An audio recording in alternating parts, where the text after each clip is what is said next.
این روزها روزهای طلایی علم نقشه‌نگاری و جغرافیا است.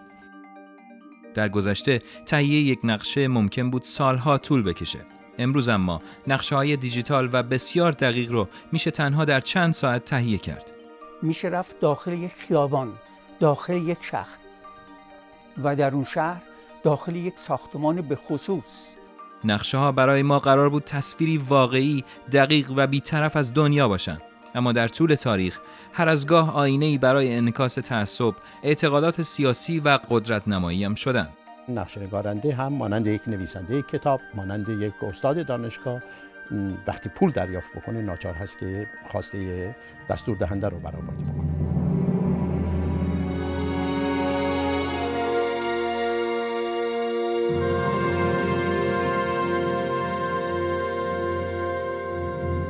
این اولین و قدیمی‌ترین نقشه ساخت بشر رو ایرانیان اهل بابل ساختن.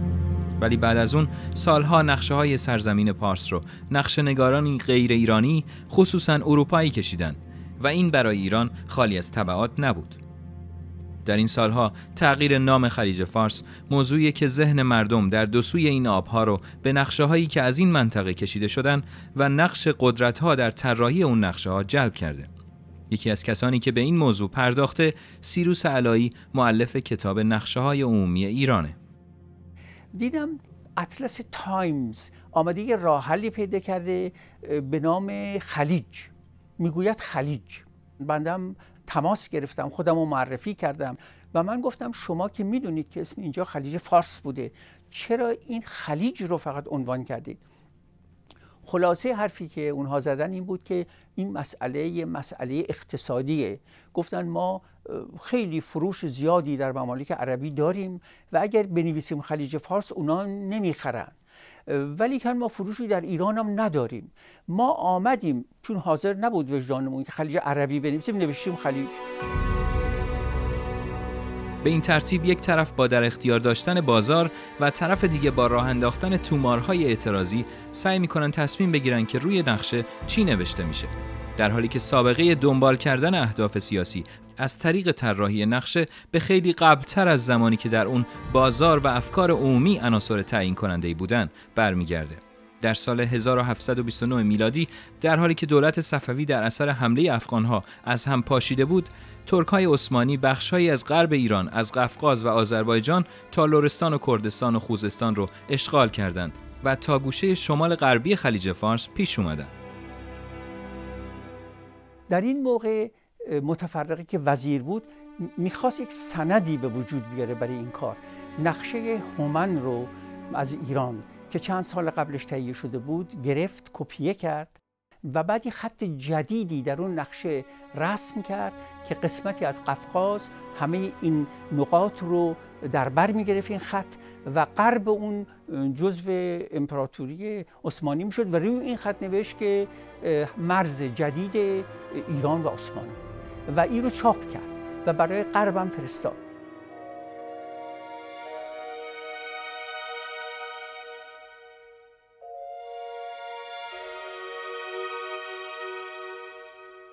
نمونه‌های نفوذ افکار سیاسی در طراحی نقشه در دنیا زیادند. یکی از بامزه‌ترین موارد نقشه‌ای است که در سال 1877 فردی کروز کاریکاتوریست انگلیسی کشید و هدفش رسوندن پیامی غیر از مسیر و مسافت و ویژگی‌های جغرافیایی بود. در یکی از مشهورترین نقشه‌های فردی کروز، ایتالیا زنی است جوان، نمایش کشوری که تازه متولد شده. آلمان یک جنگجوی تا دندان مسلح. اسپانیا دور از اتفاقات اروپا در خواب غفلت و روسیه از دید فردروز یک هشت پای سیاه و سلطه‌گر.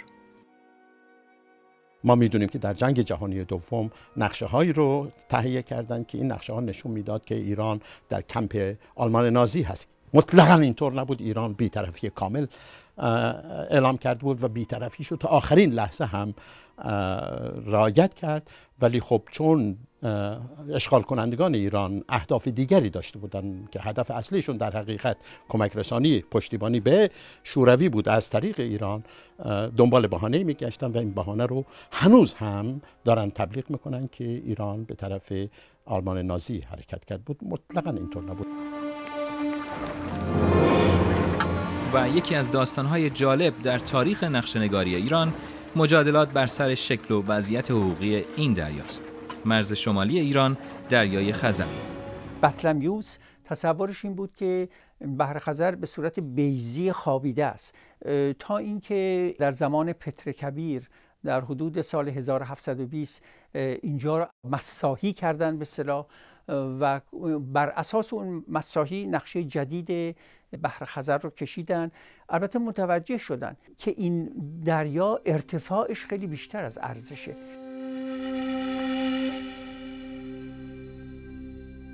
به این ترتیب دریایی که نصف بین ایران و شوروی تقسیم شده بود امروز موضوع گفتگوهای داغ همسایگانشه و نقشه‌های دقیق امروزی عامل تعیین کننده‌ای در مذاکرات هستند. دریایی که 3/4 حداقل 3/4 در درون سرزمین‌های شوروی هست رو به طور نصف 50-50 تقسیم کنید بین ایران و شوروی. چطور چنین چیزی می شود؟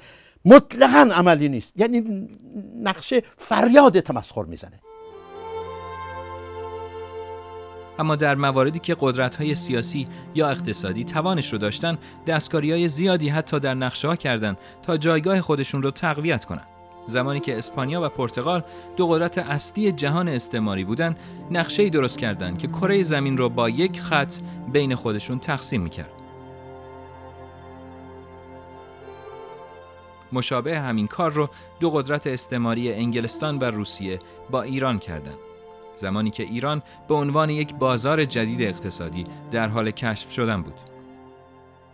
این خطی که اینجا بنده نشون میدم، هرچی شمال این منطقه هست، این خط هست، منطقه نفوذ روسیه است.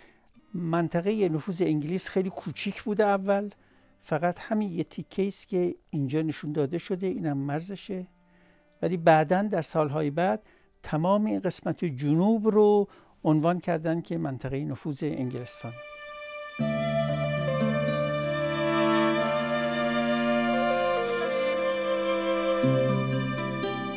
در قرن 19 اختلافی بین ایران و انگلستان واقع شده بود. میخواستن قسمت کابلستان و قسمت هرات و قندهار رو با هم دیگه مخلوط کنن و اینها رو افغانستان بنامن. در اون موقع هرات جزو ایران بود و محمد شاه مقاومت میکرد و تسلیم نمیشد. انگلیسی ها برای اینکه او رو وادار به تسلیم کنن یه حمله به بوشهر کردن، حمله نظامی، و بوشهر رو گرفتن. و یه کار دیگه که کردن طریق نقشه بود.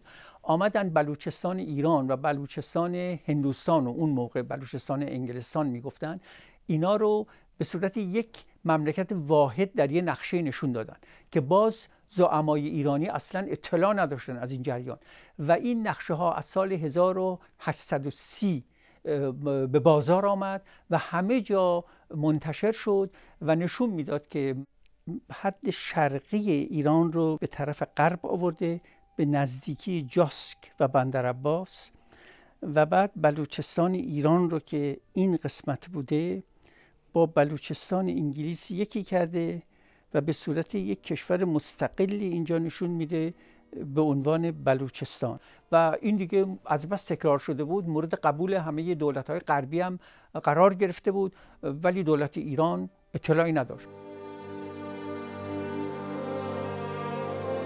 اما نقشه‌های خلاق همیشه هم ابزار دست قدرت‌ها نیستند. یکی از کسانی که نقشه او در قلب ادبیات و هنر ایران جا گرفت، کشیش انگلیسی به نام استایلمن بود که در قرن 19 برای دیدار با مسیحیان و تبلیغ به ایران اومد.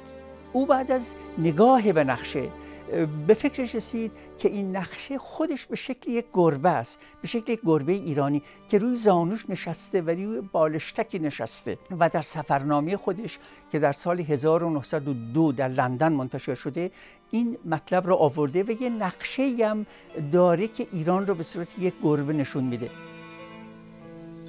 بچه‌ها، این نقشه جغرافیاست. بچه‌ها، این قسمت اسمش آسیاست. شکل یک گربه در اینجا آشناست. چشم این گربه به دنبال شماست. بچه ها این گربه ایران ماست. ایران ماست.